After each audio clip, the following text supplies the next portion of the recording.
मंत्री जी से क्या क्या मुद्दा रखा आप लोगों ने? देखिए, अभी चूंकि झरिया से भारतीय जनता पार्टी के से विधायक राजीव जी हैं और माननीय मंत्री जी का बेलगड़िया टाउनशिप के दौरान यहाँ एक दौरा हुआ था और कल वो आए थे धनबाद और सभी क्षेत्रों में दौरा किए। झरिया विधायक भी उनके साथ मिलकर हर क्षेत्र में दौरा की और बेलगड़िया की समस्याओं के लिए चर्चा हुई और मेरा ये यहाँ पर आए और आज उनका यहाँ पर आगमन हुआ। हम लोगों ने यहाँ उपस्थित सभी साथियों के साथ उनका स्वागत भी किया और धनबाद नगर निगम के क्षेत्र में जो BCCL का माइंस एरिया और ये पड़ता है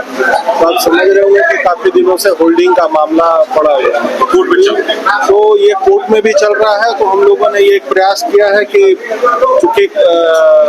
कोयला मंत्री हैं और उनको इस विषय को इनको संज्ञान दिया गया है क्योंकि अगर BCCL होल्डिंग का अगर उसका पूरा पैसा आता है तो धनबाद नगर निगम क्षेत्र में विकास की रफ्तार और तेज हो जाएगी। इस संबंधित में भी उनको जानकारी दी गई है चूंकि ये मामला उनके संज्ञान में नहीं था और धनबाद के मेयर होने के नाते हमारा एक फर्ज भी बनता था कि धनबाद की समस्याओं के बारे में और कोयलरी से जुड़े समस्याओं के बारे में उनको अवगत कराना।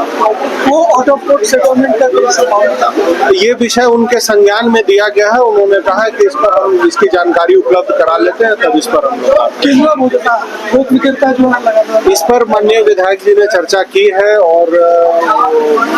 कुछ दिन पहले उपायुक्त महोदय से भी बात हुई थी, CMD से भी उन्होंने बात की थी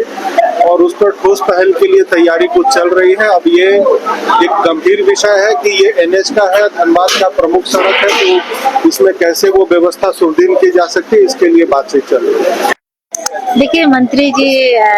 झरिया मास्टर प्लान के तहत आए थे और यहाँ के जो समस्याएं आप देख ही रहे हैं, कई दिनों से चल रहा था, चाहे केंद्रीय हो या बेलगड़िया हो, विस्थापन का हो, कई ऐसे समस्याएं से हमारे धनबाद गुजर रहा था जिसके कारण हम लोग लगातार संपर्क किए और सूचना भी दिए। हमारे CMD साहब और हमारे सभी माननीय लोग दिए थे। इसको सूचना लेकर वहाँ दौरा पे आए थे और सभी चीज़ों से अवगत भी हुए और कल देर रात तक उनका मीटिंग भी हुआ।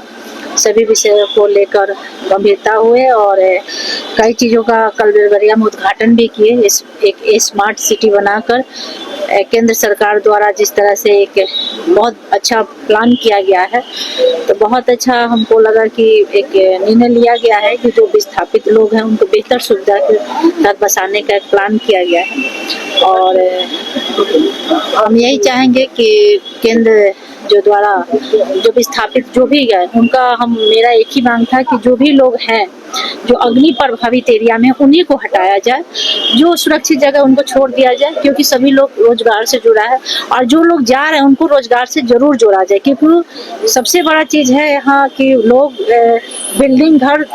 तो मिल जा रहा है लेकिन रोजगार सबसे बड़ी समस्या है। इसको हम सबसे ज्यादा गंभीरता से आप लोग ये क्यों नहीं डिमांड कर रहे हैं कि जो लोग अपना घर बना के कहीं और रहना चाहता है सरकार उनको मुआवजा के तौर पे कुछ राशि ही दे दे क्योंकि सबको बेलगड़िया का घर तो पसंद आएगा नहीं। हाँ बिल्कुल, इस बात को भी हम लोग रखे हैं तो केंद्र द्वारा ये बात माननीय मंत्री जी बात बोले कि हम इस बात को जरूर रखेंगे। हम बोले कि अगर कोई नहीं जाना चाह रहा है तो उनको सूखा सूखी जैसे जेडा की तरह जैसे पैसा भी मिल रहा है रोजगार के लिए,